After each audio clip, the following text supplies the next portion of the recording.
have Father Frank Pavone, someplace there in the audience, so I appreciate you. I appreciate you being here.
Hi friends, Father Frank Pavone here, National Director of Priests for Life. Thank you for joining us here this evening. As we were going through that introduction, I can see your comments coming in, and I want to say what a great comment from so many of you, but AT, they're watching on Periscope. I'm so ready for some real news and some good news. Well, that's exactly what you get when you come here. Another one of you was asking, is this going to be on TV? And well, we have only the internet TV, although I get on a lot of TV programs, but certainly some of what I say does get onto the regular TV when they have me on various talk programs as a guest. So I'm always happy to do that. Alveda King, many of you are watching on her channel. She works full-time with me, with us. We do this ministry together along with an entire team, and I know how many of you love her and follow her too. We're all together here at Priests for Life,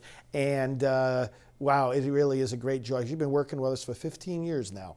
And so we've got good news. We've got real news, not fake, not lying and deceptive, but real. And first of all, let's start with prayer. Let's offer the Lord's Prayer together and asking God's blessings, of course, as we always do on all of you. Our Father, who art in heaven, hallowed be thy name. Thy kingdom come, thy will be done on earth as it is in heaven. Give us this day our daily bread, and forgive us our trespasses, as we forgive those who trespass against us. And lead us not into temptation, but deliver us from evil. For thine is the kingdom and the power and the glory, now and forever. Amen. Okay, friends, so, well, the good news, the president is back in the White House. And really, no surprise, I mean, he was strong. He really never left work. He never stopped working. He was working right during his stay, and he went to the Walter Reed Medical Center only because of abundance of caution. He wanted, and his doctors wanted to have everything close at hand, because this is an unpredictable virus, and in case things were to get worse, they could respond just immediately, although he always has medical attention and with him whenever he travels in the car. Did you know that there are a couple of pints of blood of the president's blood type always in the vehicle that takes him around? Air Force One has a whole operating unit. Literally, they can do surgery on the plane. So, I mean, and this is what it means to be President of the United States. This is what you have. You have this medical attention always with you. So, I think many people got the wrong idea that when he had to go into Walter Reed in the first place, because they, if people imagine, you think of, unfortunately, we all know people that are in the hospital, and you might think, this person can't walk, they're confined to bed, they're doing really poorly, their life may be in danger. No, not at all. Not at all. He went there out of an abundance of caution, but there he was in his suit jacket at his desk doing his work on the phone. I talked to several people who, over the weekend, who had been on the phone with the president, and they said, if I didn't know he was sick, I wouldn't know he was sick from talking to him. And not talking about himself or his, virus. He was talking about the business of the country and the campaign. So, I mean, it's an amazing person, and we all know some Energizer bunnies in our lives, and he's certainly one in the lives of us all. But today, so he was released from there and back to the White House, and we covered a few hours ago the scene of him leaving and taking off in Marine One. Beautiful crowd there thanking him and cheering. But I wanted to play a little video clip for you from the day before, because on Sunday, he decided to, yesterday, make a surprise visit to the folks that were standing and praying and cheering outside. And he made this video just before he went out there. So let's take a look at that quick video. We're getting great reports from the doctors. This is an incredible hospital, Walter Reed. The work they do is just absolutely amazing, and I want to thank them all, the nurses, the doctors, everybody here. I've also gotten to meet some of the soldiers and the first responders, and what a group. I also think we're going to pay a little surprise to some of the great patriots that we have out on the street, and they've been out there for a long time, and they've got Trump flags, and they love our country. So I'm not telling anybody but you, but I'm about to make a little surprise visit. So perhaps I'll get there before you get to see me. But I just, when I look at the enthusiasm, and we have enthusiasm like probably nobody's ever had. Our people that love the job we're doing, we have more enthusiasm than maybe anybody. So it's been a very interesting journey. I learned a lot about COVID.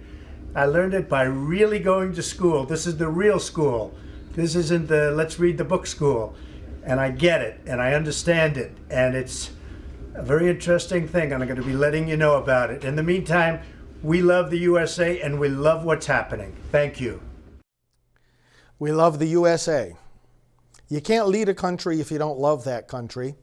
And I want to see, more USA chants at Democrat events, if you can even find the events. But brothers and sisters, you want, as some of the commentators have been saying, what the president now has learned is even more. I mean, he's been at the forefront of fighting this for the whole world ever since the beginning of this year. He's been at the forefront, and people who doubt how well he has done in dealing with the coronavirus. I mean, come on, read about it. Read about it. This is public information. The coronavirus timeline, the coronavirus report that you can find on whitehouse.gov, and the report that the Congress just issued. Did you read the report that the Congress just issued? Those who especially have doubts about how well the president has done in managing this crisis, my goodness, first of all, any one of those critics, I'd love to see them sitting in the White House heading up the coronavirus task force and see if they do any better and see how they would feel if somebody blamed them for the deaths that occurred instead of praising them for all the deaths that did not occur. But you got to be a decent person of goodwill in order to think that way and to think as we do that this man has done a great job. But look at the report. Don't believe me or the president. Look at the report that just came out of Congress. You can Google it. Coronavirus report. All the national plans. There was a national plan for every aspect of dealing with this, from the testing to the economy to the schools to the vaccine to the various different angles that had to be managed all at the same time, and we were all working in the dark. But read the report and challenge those who criticize the president about this to read the report that just came out of Congress October 2nd. Not only that, but now that the president has had this experience of having the virus himself, you know what? He's even in a better position now to lead our country as we undeniably have turned the corner. This is not the same disease we're dealing with like we were dealing with back during Lent and at Easter time. Not the same. We're light years beyond that in terms of what we know about it, how we're able to treat it, what we've been able to do to reduce it. And anybody that doesn't realize that is just not paying attention. Simple as that. They're not paying any attention. So I know you are, and I know that's one of the reasons that you're here. So God bless the president. Thank God that his symptoms, he's been fever-free for days now, and his symptoms have not been that bad at all through the course of this ordeal that we've all been through with him over these last few days. He's going to be back on the campaign trail. I was on a conference call with the campaign earlier, as I am every day, and he'll be back out there rallying the troops. You can be sure of that. But in the meantime, yes. Did you call? Yes.